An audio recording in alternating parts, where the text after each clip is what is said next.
तो दोस्तों, जो आज के टाइम पे भारत ने कर दिखाया है, ना तो वो रशिया कर पाया, ना ही अमेरिका, ना ही चाइना, और पाकिस्तान की तो आप बात ही छोड़ दो।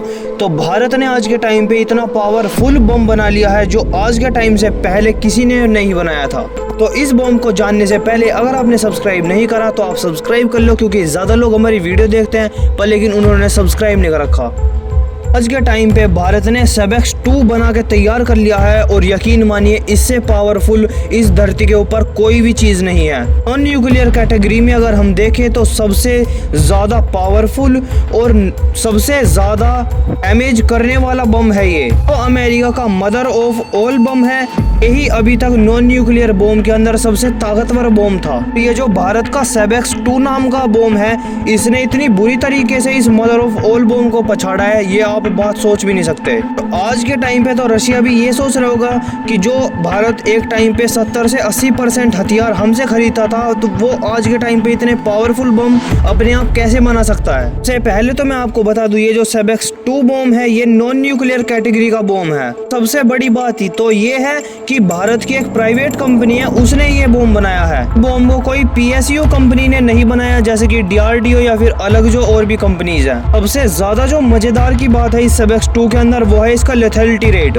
जो भी दुनिया के अंदर न्यूक्लियर बम होते हैं, चाहे न्यूक्लियर बम हो चाहे नॉन न्यूक्लियर बम, का मापने का तरीका ये होता है कि टीएनटी के साथ उनका लेथैलिटी रेट नापा जाए। मैं आपको ये भी बता दूं, जो हमारा सेबेक्स 2 है इसका लेथैलिटी रेट टीएनटी के 2x से भी ज्यादा है। अमेरिका का मदर ऑफ ऑल बम है, उसका भी लेथैलिटी रेट 1.2 है। हाँ, इसका दुगने से भी ज्यादा लेथैलिटी रेट है। अगर आप ऑन पेपर देखोगे तो फिर मदर ऑफ ऑल बम जो है वो ज्यादा तबाही मचाता है। मदर ऑफ ऑल बम का जो साइज है वो बहुत ही ज्यादा बड़ा है। अगर सेबेक्स 1 किलो का है तो mother of all bomb 5-5.5 kilo है। आप सोच रहे होगे कि इंडिया ने क्यों नहीं इसका साइज बड़ा करा सेबेक्स 2 का, तो मैं आपको बता दूं, इंडिया का काम ये है कि मिसाइल के द्वारा अटैक करना, बल्कि जो अमेरिका का मदर ऑफ ऑल बम है उसको ड्रॉप करा जाता है या तो एरोप्लेन से या फिर किसी हेलीकॉप्टर से।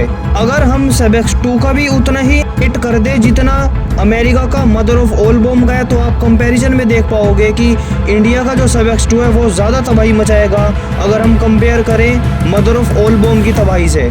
इसीलिए सेबेक्स 2 की ताकत जो है वो बहुत ही ज़्यादा है। अगर इंडिया फ्यूचर के अंदर इसका साइज बढ़ाता है सेबेक्स 2 का, या फिर कोई ऐसा वर्जन निकाल देता है जिसको हम एरोप्लेन से या फिर फाइटर जेट जो हेलीकॉप्टर होता है या फिर उससे हम ड्रॉप करें, तो ये काफ़ी ज़्यादा तबाही मचा सकता है अगर हम मदर ऑफ ऑल बम से कंपेयर करें तो। इसलिए अगर लेथैलिटी के मामले में देखें तो ये दुनिया का सबसे ताकतवर बम है।